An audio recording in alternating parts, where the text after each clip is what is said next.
What's up? My name is Greg. I am GirlTalk, and you're watching Genesis in Motion.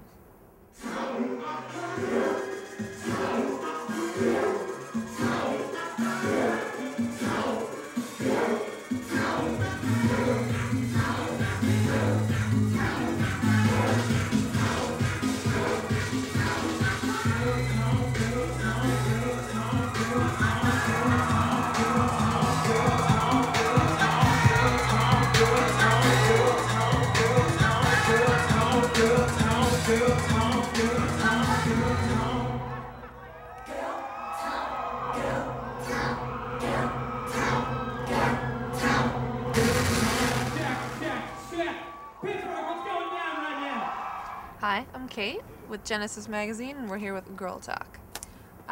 First question. In your own words, what is GirlTalk? Who, what does he play? When did he get started? Exactly. You. Yeah, GirlTalk has become a one-man band of me playing a computer and basically do live sound collages, and on the albums I've pieced together other people's pop music and put it into new songs. And I've been doing it since 2000, but it's gone down many different roads since then. So where it's at now is very different style than when I started.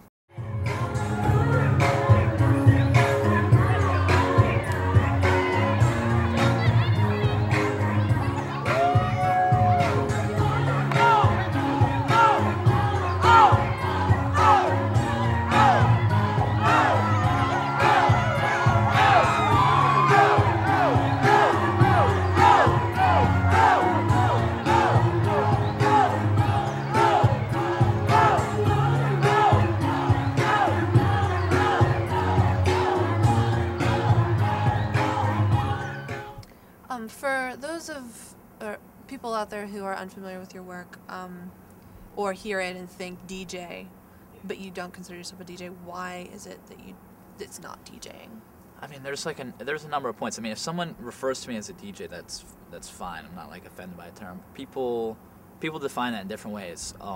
My background for getting involved in this music is watching other laptop artists perform original electronic music while cutting up music, and even dating before that, like Negative Land, John Oswald, Evolution Control Committee, are all bands I was into since high school, and those are people who take pre-existing sound, cut it up, make a new album out of it, and no one ever really refers to them as DJs. So my material, like when I play live, I don't actually play any unaltered song. We'll never play a song.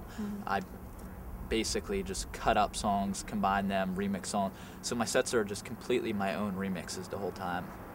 So the overall goal with the project is to make, new music out of old music. So I don't want to just be playing other people's music. I want to be making music, in a nutshell.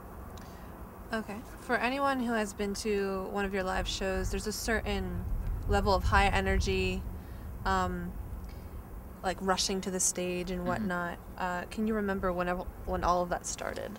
Yeah, I mean, from the onset, kind of going back to being into laptop artists, I think around 2000, the year 2000, 2001, there's a lot of guys touring with laptops, which has faded out a little bit. But yeah, there was kind of two schools, people who would just sit there and chill behind the laptop and stare at the screen, and people who would put on a more performance-style show. And I always wanted to do more of a performance style. So even from the onset, I wanted to make it a show, a very flashy show. I wanted to, almost make it comedic how over the top it was for a laptop show.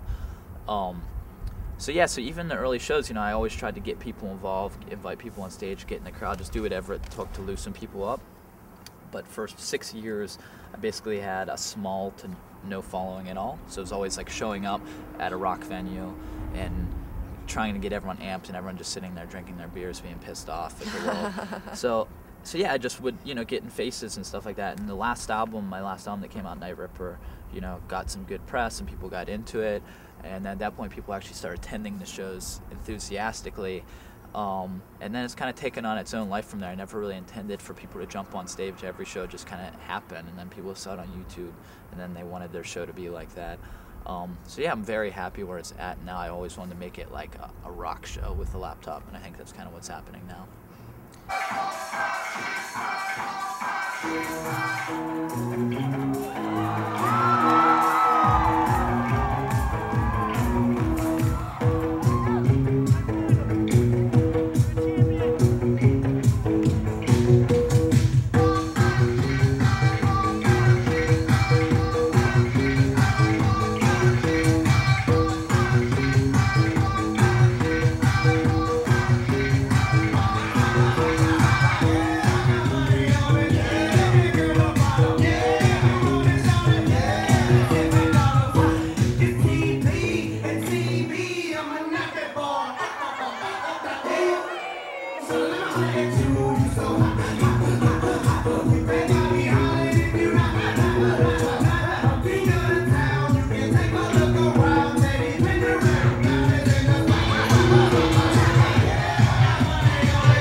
being back in town, where it all began?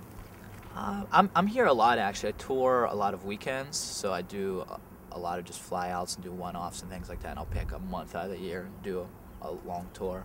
So yeah, I come back to Pittsburgh a bit. This is where I get all my music done, and yeah, it's very relaxing and cool. And yeah, I have a hard time if I'm gone for more than a week, just because it's the shows are like intense and fun, but it's overwhelming. So I love hanging out in Pittsburgh.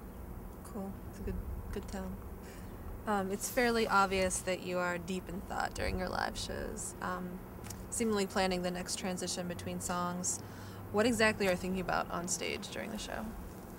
It depends. I mean, sometimes the shows definitely have different vibes. I mean, sometimes if people aren't that responsive, if people are a bit more So you're feeling out the crowd. Yeah, I mean, I do most of the arrangements beforehand, so I couldn't like improvise it, you know what I mean? So most of the ideas are there. It's just like I have to sit there and be clicking and actually play it. It's like writing a song and getting up there and playing it. Right.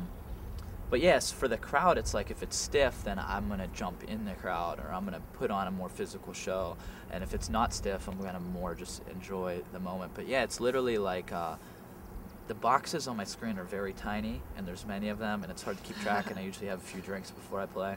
So sometimes it just gets, you know what I mean? There's just a lot on my mind. Yeah. I have to concentrate. And it's like everything is going on can't fit on my screen. So it's like I'm constantly scrolling up and down to make sure I didn't forget to turn something off. The hand clap could be playing for an entire show or something. You know what I mean? So, yeah, there's just a million things happening. It's just me trying to really concentrate. It's really very similar, I think, to, you know, writing a song and just being like, okay, got to play it. And, you know, and that's what I'm doing. Just have to concentrate and play it.